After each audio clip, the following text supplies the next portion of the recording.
अस्सलाम वालेकुम dear students, मैं आप लोगों को कॉम्प्लेक्स एनालिसिस 2 लेक्चर 4B में खुशामदीद कहता हूँ। आज के लेक्चर में हम पढ़ेंगे residue at pole. Residue at a pole, residue at poles. कोई भी हमारे पास पोल्स हैं, उनके ऊपर रेजिड्यू कैसे फाइंड किया जा सकता है। तो इसके लिए हमने पहले डिस्कस किया कि सिंपल पोल के लिए हम कैसे रेजिड्यू फाइंड करेंगे, उसके लिए अलग फार्मूला था। और अभी नॉन सिंपल पोल के लिए, नॉन सिंपल पोल मतलब ये कि ऐसे ऑर्डर्स के पोल जिसमें कोई भी 1 के अलावा 1 2 3 4 सो ऑन m तक जितने ऑर्डर के भी पोल हैं हमारे पास, तो उसका हम रेजिड्यू कैसे फाइंड कर सकते हैं। तो आसान सा तरीकाकार है। तो उसके लिए एक फार्मूला जो सबसे पहले आप जहन में रखेंगे, रेजिड्यू हमने मालूम करना है। अगर हमारे पास कोई भी let z is equal to z0 कोई भी पोल हो,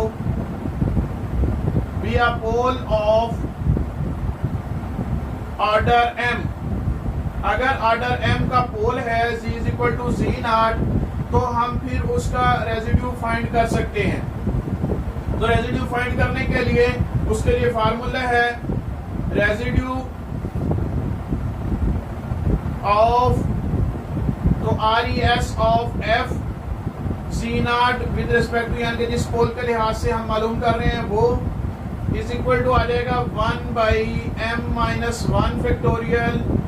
और इसी तरह से limit z approaches to Z0 और m-1 derivative with respect to z, और इसी तरह से z-z0 और साथ आ जाएगा f ऑफ z, और इसके ऊपर आ जाएगा m, z-z0 raise to power m।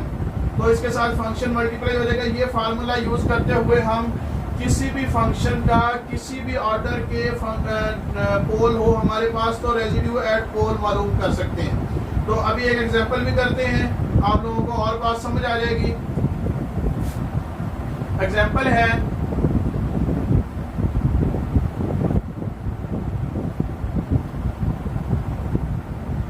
Example है find residue at pole f of z is equal to है 10z divided by z square. तो इसका रेजिड्यू एट पोल मालूम करना है हमने। आसान सा तरीकाकार है रेजिड्यू एट पोल मालूम करने के लिए। वही फार्मूला दोबारा रिपीट कर लेते हैं। पहले सॉल्यूशन है, सबसे पहले फार्मूले में क्या है, residue of function f at pole z0 is equal to है 1/m-1 फैक्टोरियल। और इसी तरह से limit z approaches to z0 और dm-1 डेरिवेटिव यानी के, और इसी तरह से z-z0 raise to power m, और फंक्शन आ जाएगा f ऑफ z साथ। तो ये हमारे पास फार्मूला है। इसमें क्या क्या चीजें, 3 चीजें चाहिए। एक तो m ऑर्डर ऑफ द पोल, दूसरे नंबर पे पोल z0, और इसी तरह से तीसरे नंबर पे f ऑफ z जो फंक्शन है, वो तीनों चीजें हमने पुट करनी। तो इसमें f ऑफ z भी है हमारे पास, ऑर्डर भी मालूम कर लेंगे और पोल भी मालूम कर लेंगे। तो वी नो दैट पोल, इसका ये देखें, पोल वो वैल्यूज होती हैं जो हमारे पास टर्म्स लोरेंट सीरीज में प्रिंसिपल पार्ट में टर्म्स होती हैं। अब अगर इसको लोरेंट सीरीज में लिखा जाए तो ये एनालिटिकल पार्ट बन जाएगा, ये 1/z² जो है ये प्रिंसिपल पार्ट बन जाएगा। अब z² is equal to 0 put करें तो ये हमारे पास पोल आ जाएगा। वी नो दैट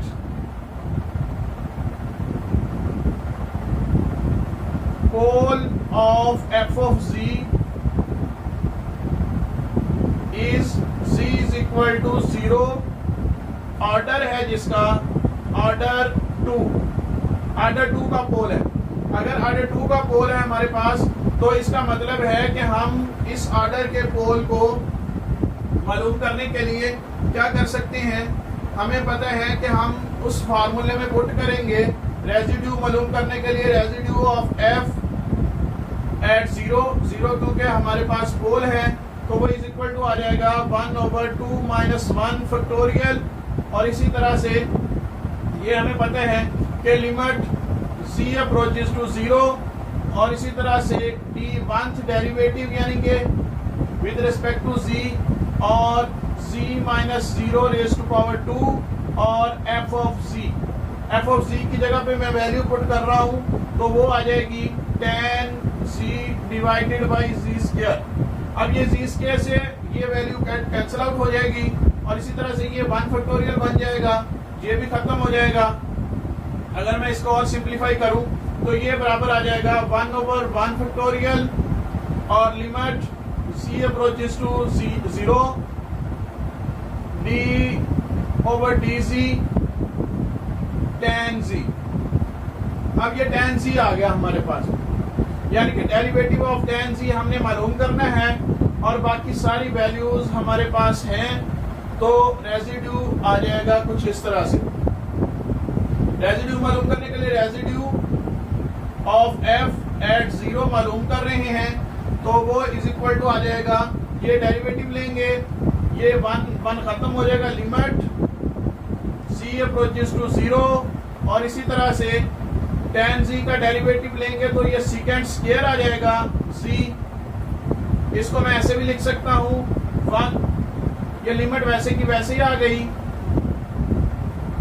और ये 1/cos स्क्वायर z भी लिखा जा सकता है।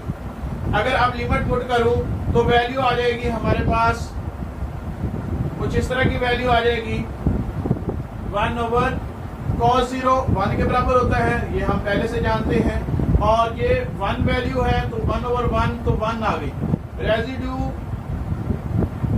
Of f at 0 is equal to 1 के बराबर आ गया। तो अब ये रेजिड्यू फाइंड करना था।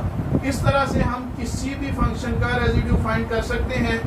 आज तक के लिए इतना ही। अल्लाह हाफिज।